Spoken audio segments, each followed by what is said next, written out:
I want to share with you some ideas about the secret power of time in a very short time. Right, start the clock, please. 30 seconds, studio. Keep it quiet, please. Settle down. It's about time. End sequence. Take one. 15 seconds, studio. 10, 9, 8, 7, 6, 5, 4, 3. Let's tune into the conversation of the principles in Adam's temptation. Come on, Adam, don't be so wishy-washy. Take a bite. I did.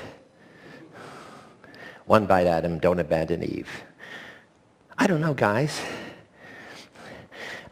I don't want to get in trouble. Okay, one bite. What the hell?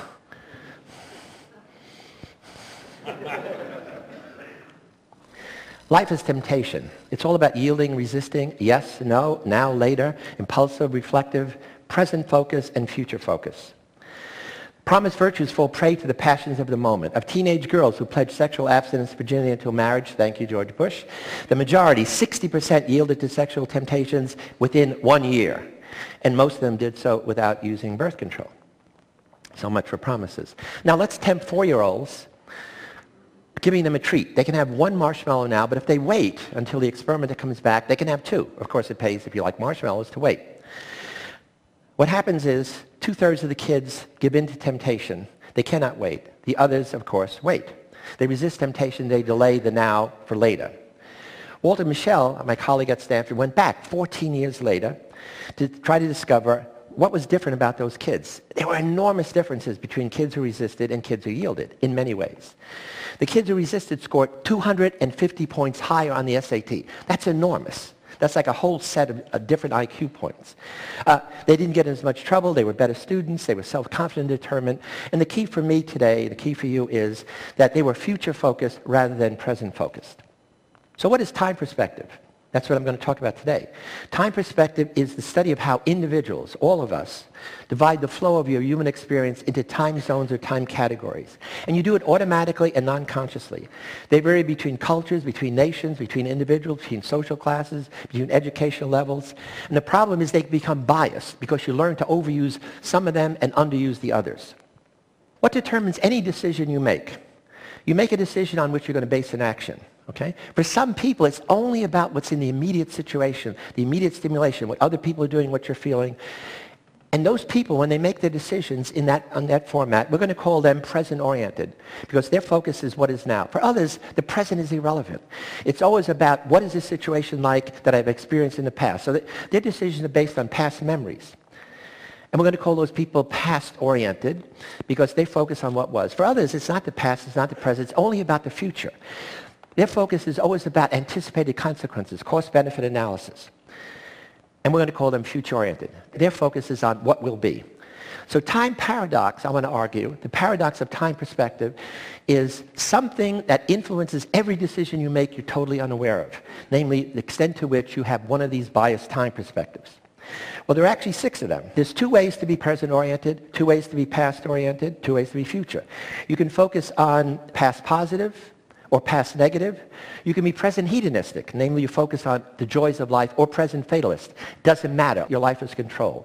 You can be future-oriented, setting goals, or you can be transcendental future, namely life begins after death. Developing the mental flexibility to shift time perspectives fluidly depending on the demands of the situation, that's what you got to learn to do. So very quickly, what's the optimal time profile?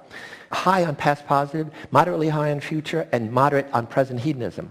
And always low on past negative and present fatalism. So the optimal temporal mix is what you get from the past. Past positive is your roots. You connect to family, identity, and yourself. What you get from the future is wings to soar to new destinations, new challenges. What you get from the present hedonism is the energy to explore yourself, places, people, sensuality. Any time perspective in excess has more negatives than positives. So what a future sacrifice for success?